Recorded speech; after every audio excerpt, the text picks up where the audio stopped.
თხილნარის მეურნეობაში მცხოვრებლები ქვის კარიერის მომპოვებელი კომპანიის მიერ მიყენებული ზარალის ანაზღაურებას ითხოვენ. მოსახლეობის განცხადებით, კომპანია ტუფის მოსაპოვებლად აფეთქებებს ყოველგვარი გაფრთხილებისა და ლიცენზიის წარდგენის გარეშე აწარმოებდა. აფეთქებებისა და ძლიერი ტექნიკის გამო დაზიანებულია გზა.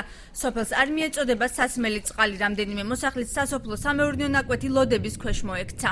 დამიზიანეს ხეხილი ყველან არის მიიწა წყალი, რა თქმა უნდა, ჩემს იმიდან გადის 12 მოსახლეობას ყავს საყვანილი, ამ დღესობით არ აქვს. გზა რა თქმა უნდა დაზარალდა. ბავშვი ვერ დადის სკოლაში. გამოდის ძალიან ბევრი წყალი, ქალბატონო. არის ქვების ქვეშ გამოდის წყალი და არის ძალიან როგორ იცის შრიალა მიწა. 12 ბავშვი დადის უფრო მეტი ამ გზაზე სკოლაში.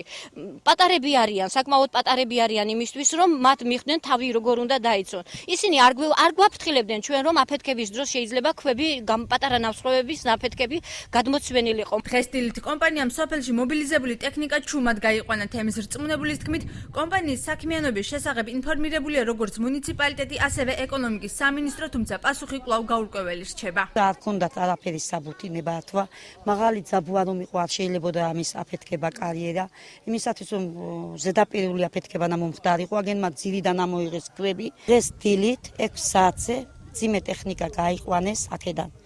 ხალხთან არაფერი ინფორმირება არ ყოფილა, რომ ჩვენ ესე იგი გავალთ, შემოვალთ და ისევ ამ გზას გაგიკეთებდო. აჭარის ეკონომიკის სამინისტროში აცხადებენ, რომ სამშოებს შეპესე პრომექს პლუსი აწარმოებს, რომელსაც ლიცენზია 2010 წელს 3 წლის ვადით სახელმწიფო რესურსის გამოყენების მიზნით აქვს მიღებული. რამდენად მოქმედებს კომპანია ლიცენზიით გათვალისწინებული პირობების შესაბამისად, ეკონომიკის სამინისტრო კონტროლის მექანიზმს არ ფლობს.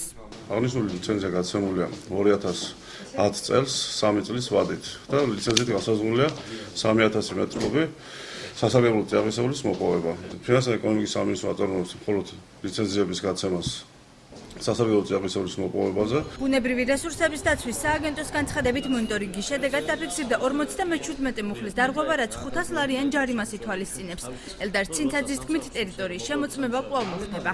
აჭარის ეკონომიკის სამინისტრომ გასცა ლიცენზია, შესაბამისად ექნებოდა საფუძველი იმისი, რომ ჩაეტარებინა აღნიშნული სამუშაოები. გადაცდომის ფაქტი და შესაბამისად უკანონო მოპოვების ფაქტი არ დაფიქსირებულა, დაფიქსირდა მხოლოდ ლიცენზიაში გათვალისწინებული გარკვეული პირობების დარღვევის ფაქტები. კერძოდ სოფელში მიმავალი გზა იყო დაზიანებულია მოსახლეობის მიმავალი წყალი.